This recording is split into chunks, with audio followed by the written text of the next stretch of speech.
Quel que soit le type de réclamation, quel que soit le type de malédiction, quel que soit le problème, Dieu les a tous résolus à la croix. Amen. Et la puissance de la croix, on y accède par la foi. L'apôtre Paul, dans ses messages, était confronté à la façon dont à l'incrédulité des chrétiens, qui trouvaient que le message de Paul était trop simple. La victoire de Jésus semblait trop facile. C'est pourquoi, dans les livres de Galates, il dit aux Galates, il dit, mais Galates, qui vous a envoûté? Qui vous a envoûté? Vous avez été sauvés de manière simple en croyant en Jésus par la foi. Mais maintenant, on vous impose toutes sortes de règles et de principes par lesquels vous pourrez être délivrés. Donc l'apôtre Paul a prêché à ce groupe. Mais vous savez, le salut de Jésus est tellement simple que les fausses doctrines, les envoûtements peuvent s'immiscer. Vous savez, on a beaucoup de gens qui viennent à cette prière, mais qui année après année sont dans les combats contre les autels et ils n'en finissent pas. Et quand on vient prier comme ça, il y en a d'autres qui vont dire non, mais c'est trop simple, on n'a pas, il faut un peu de farine, un peu de sel, un peu d'agrément, un peu de tout.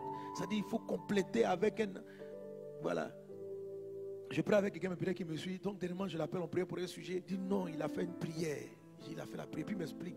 Il a fait la prière. Il a pris la bouteille d'huile.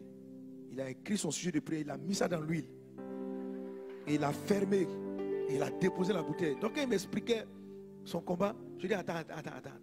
Il dit oui pasteur. Quelqu'un est venu prendre la bouteille. Je dis quelle bouteille? La bouteille d'huile. Je dis qu'est-ce qui se passe? Il dit non, j'avais mon sujet de prière là, j'ai écrit. Je dis attends, qui t'a expliqué des choses pareilles? Pourquoi aller mettre ton sujet dans de l'huile? Il dit non, bon, je prie à toi, mais j'ai aussi un autre pasteur là, un prophète qui m'a donné ce conseil. Et j'ai dit, dans ces histoires de combattre contre les esprits, il y a beaucoup de raccourcis qui ne vont pas vous aider et qui vont vous créer de sérieux problèmes et qui vont vous détourner de la foi en Christ, qui est une foi simple. Alléluia. L'apôtre Paul dit, Corinthiens, j'ai peur, je crains que le message de Christ est tellement simple, la victoire que je nous accorde est tellement simple, que je crains que vous ne soyez séduits, que quelqu'un vienne vous expliquer que non, si tu veux renverser les autres, c'est pas comme ça, c'est pas ça. Il faut aller, j'ai vu des gens, il faut aller là où on t'a attaché, il faut aller sur le lieu, il faut verser 4 fois l'huile, il faut mettre du sel, il faut prier comme ceci, il faut t'appuyer comme cela, il faut faire plein de choses. Et il y a beaucoup de gens, même il y a plusieurs qui viennent à la prière, mais ils ne comprennent pas même mon message. C'est-à-dire, les bouteilles d'huile qu'ils prennent, eux ils prennent ça pour aller se laver, c'est-à-dire qu'on a fini de prier. Parce que des fois je suis assis ici, je prie, je prie, je dis prenons l'huile, je dis mets ça sur le front. Je vois des gens, ils lavent les mains, ils font sur le visage, ils font elle et dit ah. Bon, comme je ne peux pas arrêter le culte pour l'interpréter, je dis mon frère, que fais-tu? Non, sinon, surtout au début de l'année, lorsqu'on faisait l'onction d'huile, de la cherche, je dis bon, mettons l'huile, déclare prophétiquement. On dit mettez sur les yeux, sur la bouche. Non. Tu vois, il prend, il met l'huile là. Retrousser les manches. Donc il dit ça, quand il va à la maison, il va se laver l'huile. Quelquefois, vos victoires tardent à cause de ces complexités que vous ajoutez à l'évangile. Jésus, ce n'est pas un fétiche. Un pasteur n'est pas un féticheur. L'évangile est basé sur des éléments très simples. Même quand on dit le sang de Jésus, là, on ne l'utilise pas physiquement, c'est juste une déclaration. On ne va pas aller blesser quelqu'un, aller chercher le sang. Vous savez, je crois que c'est la raison pour laquelle Jésus a choisi la période où il est mort et ressuscité. C'est-à-dire, il n'y avait pas d'appareil photo. Il n'y avait pas d'éprouvette pour recueillir le sang. Il n'y avait pas tous ces trucs-là. Donc il dit c'était bien. Parce que si les gens m'avaient pris en photo, ma photo allait faire l'objet d'un culte. Si les gens avaient recueilli une goutte de mon sang, les gens allaient faire pour dupliquer, pour amener ça dans les églises, pour dire, nous nous recouvrons du sang de l'agneau. On allait chercher le vrai sang de Jésus là, se mouiller avec ça pour se recouvrir. Jésus a dit, je vais mourir, on ne peut pas garder mon sang. Sinon, dans les banques sanguines, on a dit, sang de Jésus. Sang de Jésus. Alors, le sang de Jésus, nous l'utilisons par la foi. Quand nous disons, nous sommes sauvés par l'aspersion du sang, personne n'a le sang en main. C'est la foi. Le sang de Jésus a coulé physiquement, mais c'est une figure spirituelle. Lorsqu'on utilise l'onction d'huile, ce sont des figures spirituelles. Ne mets pas ta foi dans l'objet. Ne mets pas ta foi. Parce que quand vous commencez à utiliser des objets de fétiche, entre autres, prends ta Bible, couche-toi sur ta Bible, ouvre vos psaumes temps, mets ça sous ton oreille. Tout ça, c'est du fétichisme.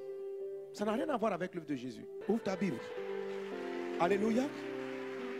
Amen. La Bible dit, ça ressemble à des œuvres de piété, mais ça n'a aucun mérite. Ça n'a aucun mérite. L'évangile est très simple.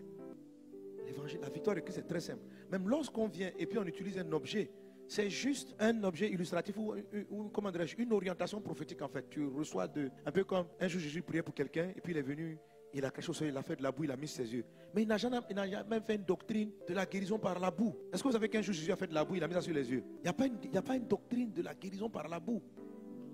Tu pries pour quelqu'un, puis tu reçois une orientation prophétique, mais elle est juste ponctuelle.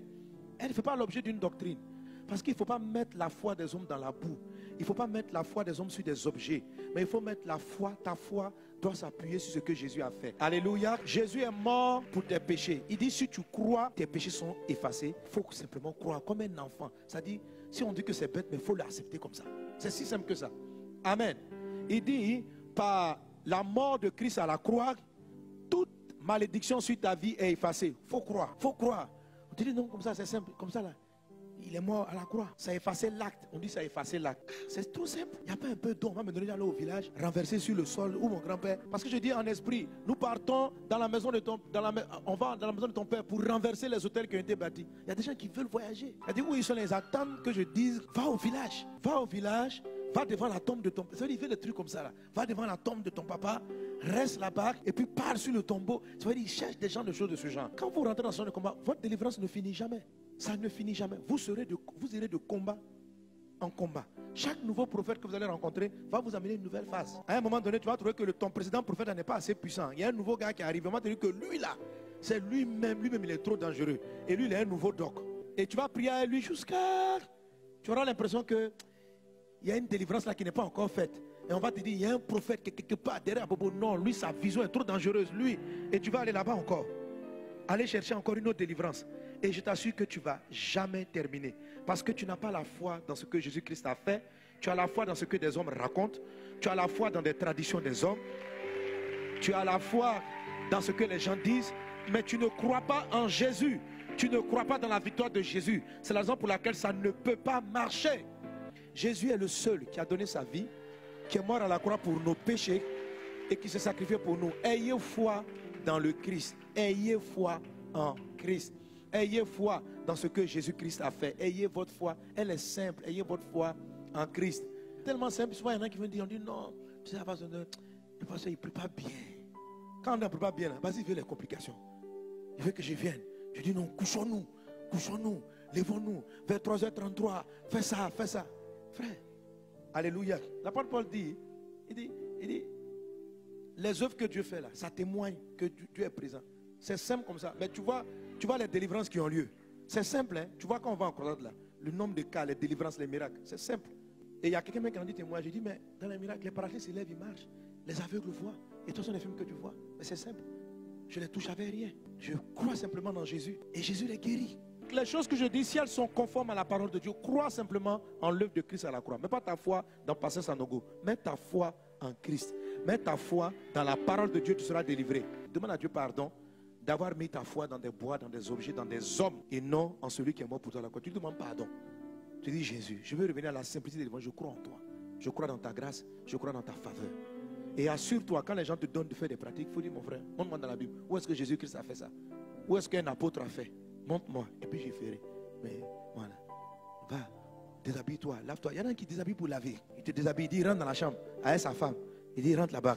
Prends cette eau-là, lave-toi. Et cette fois, tu dis le nom de Jésus. À la quatrième fois, tout ça, c'est de la sorcellerie. Même si on dit Jésus là-dedans. Alléluia. Quelqu'un donne un bon amen à Jésus. Amen, amen, amen, amen.